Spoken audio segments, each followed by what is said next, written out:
कीर्तन प्रेमी, भजन प्रेमी भाई और बहनों, मेरी अपनी प्यारी आत्माओं, सब इस बात का ध्यान रखो कि मनुष्य जीवन का उद्देश्य केवल एक ही है, वह है कृष्ण प्राप्ति, कृष्ण प्रेम। लेकिन जो हमारे जीवन का उद्देश्य है उसकी पूर्ति के लिए हम लोग प्रयास नहीं कर रहे। उसका कारण क्या है? 7वें अध्याय के 20वें श्लोक में भगवान श्री कृष्ण कहते हैं, काम में स्थिर हृदय ज्ञान।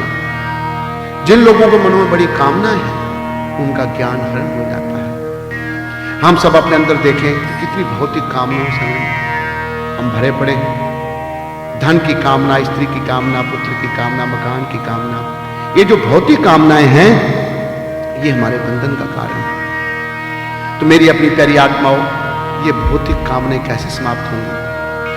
जब हम कृष्ण कामना की इच्छा करेंगे, जब हम ये इच्छा करेंगे कि मुझे कृष्ण की प्राप्ति हो, मैं कृष्ण का हूं, मैं कृष्ण को मिलना चाहता हूं, तो भौतिक इच्छाएं जो है वो कम होंगी। तो हमारे जीवन का जो उद्देश्य इस भवरूपी सागर से पार होना है, वह कृष्ण ही उसकी पूर्ति कर सकते हैं। वह तभी कृष्ण इसकी पूर्ति करेंगे जब हम उनकी ओर मुड़ेंगे, जब संसार से हमारा वैराग होगा और श्री कृष्ण के चरणों में हमारा अनुराग होगा। आज हम सब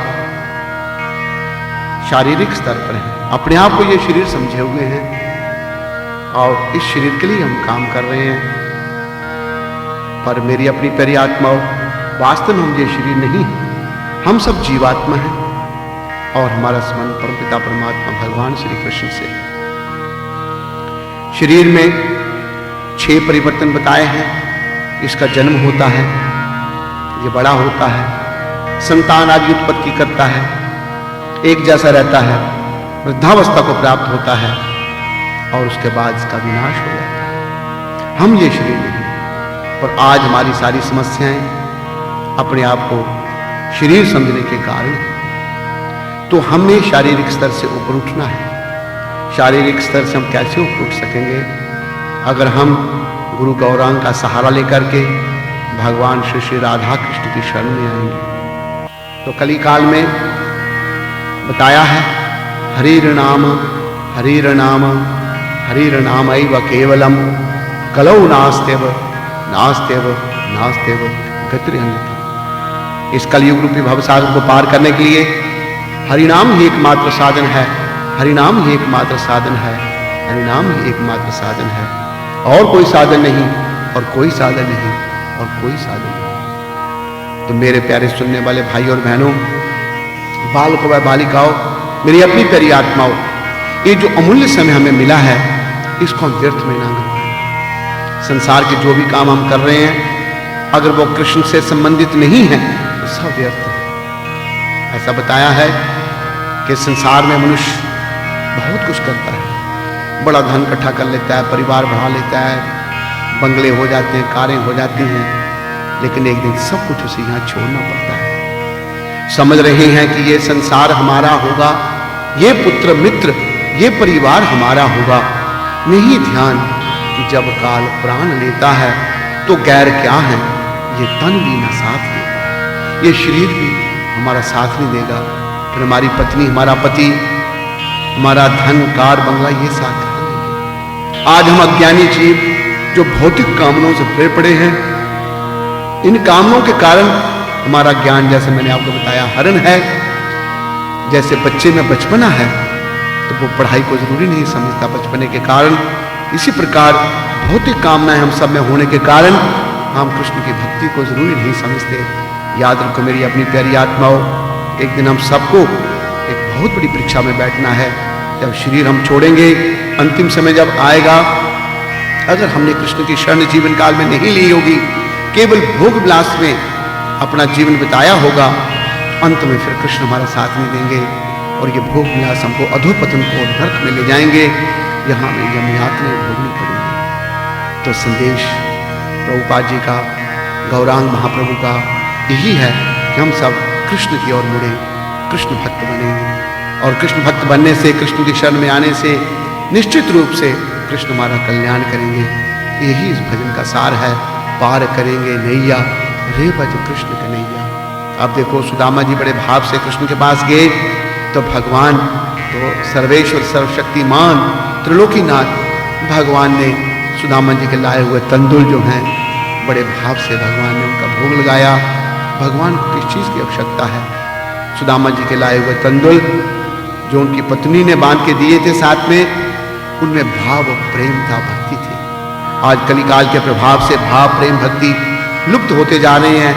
हम सब पैसे के पीछे जा रहे हैं। याद रखो, पैसा भी चाहिए, लेकिन पैसा ही सब कुछ नहीं। पैसा यहीं का यहीं रहेगा, आगे तुम्हारे साथ केवल कृष्ण भक्ति और कृष्ण प्रेम जाएगा। तो आप सब कृष्ण की ओर मुड़े, कृष्ण के शरण में आए। देखो यहां वर्णन द्रौपदी का आ रहा है। द्रौपदी जब तक सोचती रही मैं अपनी लाज स्वयं बचाऊंगी, या मेरे पति मेरी लाज बचाएंगे, या भीष्म पितामह द्रोणाचार्य मेरी बेइज्जती होते नहीं देख सकेंगे, लेकिन किसी ने जब उसकी मदद नहीं की, स्वयं लाज बचाने का प्रयास किया, नहीं बचा सकी, तब द्रौपदी जो है वह हाथ खड़े करके कृष्ण भगवान की शरण में आ गई और कृष्ण से प्रार्थना की, दीना बंधु दीनानाथ मेरी डोरी तेरे हाथ। तो भगवान उस समय द्वारका में थे। भगवान सर्वत्र हैं, हरि व्यापक सर्वत्र समाना, प्रेम से प्रकट होई मैं जाना। भगवान सर्वत्र हैं और प्रेम से ही उनके दर्शन होते हैं। तो जैसे ही द्रौपदी ने भाव और श्रद्धा से भगवान को याद किया, भगवान के हाथ में अपने जीवन की डोरी सौंप दी, हाथ खड़े कर दिए, समर्पण कर दिया, तो भगवान तुरंत वहां पहुंच गए और द्रौपदी का चीर बनाया। मेरी अपनी प्यारी आत्माओं, हम सब ने कृष्ण के शरण में आना है। समय बड़ा कम है, सफर बड़ा लंबा है, कभी भी जीवन की लीला समाप्त हो सकती है। कोई जीवन का भरोसा नहीं है, किसी भी अवस्था में कोई जा सकता है। एक बार हमारे गुरु महाराज को, प्रभुपाद जी को, एक नवयुवक ने कहा कि स्वामी जी आप नौजवानों को संन्यास क्यों देते हो? तो गुरु महाराज पूछते हैं किसको देना चाहिए? तो आपको वृद्धों को, बुढ़ों को संन्यास देना चाहिए। तो गुरु महाराज कहते हैं वृद्ध की क्या परिभाषा है? कहते हैं जो मृत्यु के निकट है, जो मरने वाला है, वो संन्यास ले, कृष्ण की भक्ति करे और कृष्ण की प्राप्ति करे। अब छोटी अवस्था वाले नौजवानों को संन्यास क्यों देते हैं?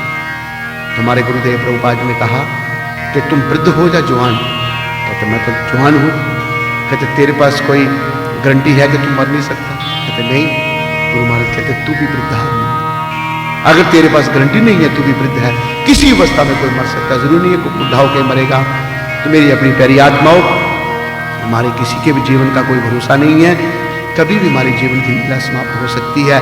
इससे पहले कि हम बड़ी परीक्षा में बैठ जाएं, अंतिम समय निकट आ जाए, यमदूत हमें लेने आ जाएं, हम कृष्ण की शरण में आ जाएं, तो कृष्ण जरूर हमारी रक्षा करेंगे। और आप सब इस महामंत्र का जप कीजिए, हरे कृष्ण कृष्ण कृष्ण हरे हरे, हरे राम राम राम हरे हरे। इससे पहले पंचतत्व मंत्र जपिए, जय श्री कृष्ण चैतन्य प्रभु नित्यानंद श्री अद्वैता गदाधार श्रीवासदि गौर भक्त वृंदा। और इससे पहले उस महान वैष्णव के प्रति प्रणाम करें जिन्होंने सारी दुनिया के लोगों को कृष्ण भक्ति में लगा दिया। इस मंत्र को एक बार जपें, नमः ओम विष्णु पदाया कृष्ण पृष्ठाया भूतले श्रीमते भक्ति वेदांत स्वामी इति नामने, नमस्ते सरस्वती देवे गौरवाणी प्रचारणे, निर्विशेष शून्यवादी पाश्चात्य देश तारणे। पहला मंत्र एक बार, दूसरा 3 बार और तीसरे का जप कीजिए, कम से कम 10 मिनट कीजिए। वैसे तो जप कितना करना चाहिए बताया है कि इतना जप कर कि हद कर दे कि यमराज भी अपना खाता रद्द कर। यमराज के पास हमारा खाता है, जो भी कुक्रम मैंने या आपने किसी ने भी किए हम बच नहीं सकते। भगवान के पास सारा हिसाब है। चित्रगुप्त जो यमराज के असिस्टेंट हैं, सबका हिसाब रखे हुए हैं। तो देखो जब आप कृष्ण के शरण में आ जाओगे तो यमराज के पास जो आपका खाता है वो रद्द हो जाएगा। यही जीवन का उद्देश्य है। बोलो कृष्णचंद्र भगवान की जय, बोलो रामचंद्र भगवान की जय, बोलो गौर निताय भगवान की जय, बोलो जगत गुरु श्रील प्रभुपाद महाराज की जय।